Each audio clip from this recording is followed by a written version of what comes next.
Hey YouTube, Jim here. Welcome to Top 10 Archive. Continuing our global exploration on the Archivist Express, we're heading to the Kingdom of Saudi Arabia, a desert country tucked between the Red Sea and the Persian Gulf. We'll be serving a light lunch of fatir and tabbouleh as we trek through the Middle Eastern country. So keep an eye out for sandstorms as we explore the history and culture of the fifth largest state of the Asian continent in this Top 10 Amazing Facts about Saudi Arabia.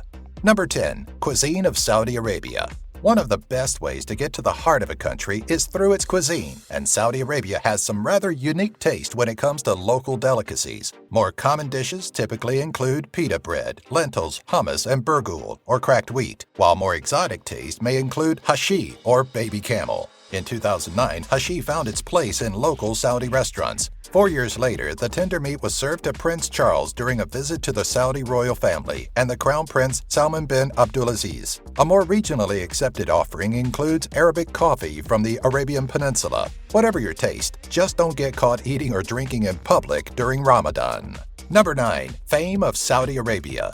Notable and recognizable names can be linked back to countries across the globe, and Saudi Arabia is no different. While many of the more notable Saudis are more regal, there are still some recognizable to outside parties. People like actor Mohammed Dione, writer and poet Mutlaq Hamid Otabi, actress Ashley Cummings, musician Ali Wardi, footballer Omar Abdurrahman joined Wimmer from Germany's Schwarzrot Neustadt football team, and Saudi Seinfeld Fahad Abutari. When it comes to YouTube, be sure to check out the likes of Rotana, Mr. SMB2, Z-Shows, and MGRM Games. Number 8. The Festival of Al-Janadriya. The 2-week-long Al-Janadriya was first held in 1985 as a symbol of the cultural preservation of the Kingdom of Saudi Arabia. Sponsored by the Saudi National Guard and held in Janadriya annually, the festival is considered one of the largest annual festivals held within the Arabian Peninsula. Each year, Al-Janadriya showcases a series of lighthearted events, including the opening camel racing, which typically features upwards of 2,000 participants. To locals, the festival is a show of the importance of the local culture, and each province is offered the chance to show off its own local art and crafts in a pavilion created to represent its local architecture. Al-Janadriya draws in an estimated 1 million people each year, including a presence from foreign governments that host pavilions to show good relations with the Saudi kingdom. Number 7. Capital punishment and the legal system. In January of 2017, Saudi Arabia saw its first execution of the year after Mamdouh al-Anzi was convicted of murdering another Saudi national. Currently, it's a small number, but as history is known to repeat itself, chances are that figure is going to increase tenfold by the year's end. In 2016, an estimated 154 convicted criminals were executed in Saudi Arabia, putting it third behind China and Iran for the highest number of executions. Executions performed in Saudi Arabia are typically done via beheading, though firing squad and stoning have been used sparsely in the past. Within Saudi Arabia, crimes are judged under Sharia or Islamic law, which is divided into 3 categories: hudud, qisas, and tazir. Hudud are crimes described in the Quran. Qisas refer to retaliatory punishments, and tazirs are crimes against the nation.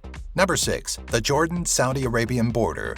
Ever looked at a sectional map of the Arabian Peninsula and wondered why Saudi Arabia sort of juts into Jordan? While its borders with Iraq, the United Arab Emirates, and Oman are generally smoother, this pointed section of Saudi Arabia was said to be a product of Winston Churchill and his adoration for alcohol. While drawing the Transjordan borders in 1921, legend has it that then Secretary of State for the colonies inadvertently drew the unexpected angle, forming what's called Winston's Hiccup. While it remains in place today, it has changed slightly since its original creation after a small exchange of territory between Saudi Arabia and Jordan changed the angles slightly. It's a fun story to tell, but many believe it to be a falsity meant to glorify something that came about through years of territory swapping.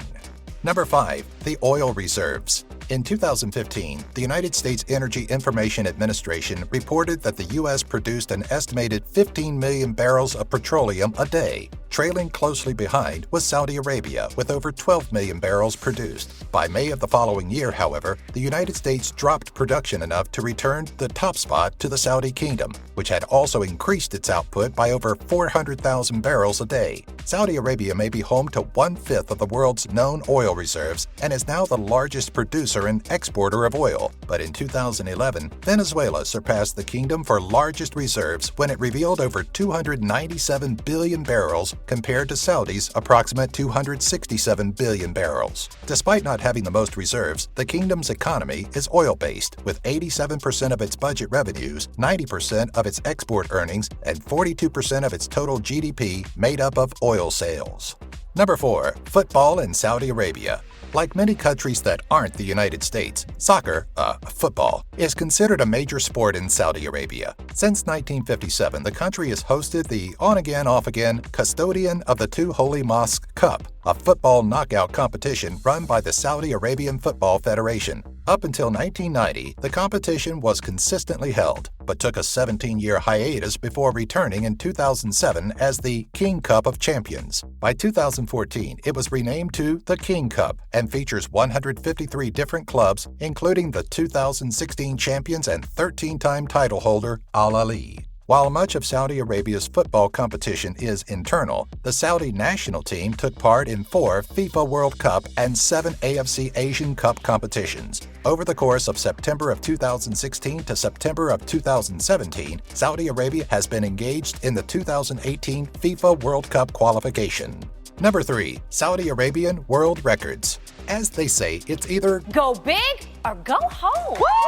So when Ahmed Mohammed Saleh Bashin and company sought to create an oversized tea bag in 2014, they decided to go for the largest. In 2014, the company took its known brand, Rabea Tea, and gave it the Guinness World Records treatment by creating a 250-kilogram or roughly 551-pound tea bag, capable of making 100,000 cups of tea. Along the same lines, Al Masa Cafe was awarded a record in 2014 for its 1,050-seat coffee shop, making it the largest in the world. Over time, Saudi Arabia has also been awarded the record for the largest bottle of shampoo, highest above-ground mosque, and largest oil field. Proving once again that size does matter, Saudi Arabia started construction on the Jeddah Tower in 2013, a skyscraper that, once completed in 2020, will be the tallest building in the world.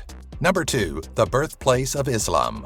The Islamic faith may be practiced by over 1.7 billion people from many countries across the globe, but only one country can claim being the birthplace of it. In 570 AD, the city of Mecca welcomed Muhammad, member of the Quraysh mercantile tribe and eventual creator of Islam. During the 7th century, Muhammad gained favor through his charisma and solution to a dilemma regarding the repair of the Kaaba and the sacred black stone within. By 613 AD, Muhammad declared himself a prophet and encouraged peace and generosity to the poor and promoted better treatment for slaves. After condemning the pagan followers to hell and insisting that the Kaaba be converted into a shrine for the Judeo-Christian god Allah, Muhammad and his followers were forced to flee Mecca to Medina. Number 1. The unification of Arabia. Saudi Arabia, as we know it, stems from the control of much of the Arabian Peninsula by the Ottoman Empire, the result of World War I, and the control of Muhammad bin Saud or Ibn Saud. Under the Ottoman suzerainty, the peninsula was divided into small tribes that constantly fought for control of regions like Al-Asa. Despite a failed British-backed Arab revolt against the Ottoman Empire to create a united Arab state, the end of World War I marked the end of Ottoman rule of Arabia. Shortly after the war, Ibn Saud took control of the Kingdom of Neds and shortly after declared himself king of the Hejaz. After defeating the Ikhwan, who rebelled against Ibn Saud's rule, Hejaz and Nejd were united as the Kingdom of Saudi Arabia.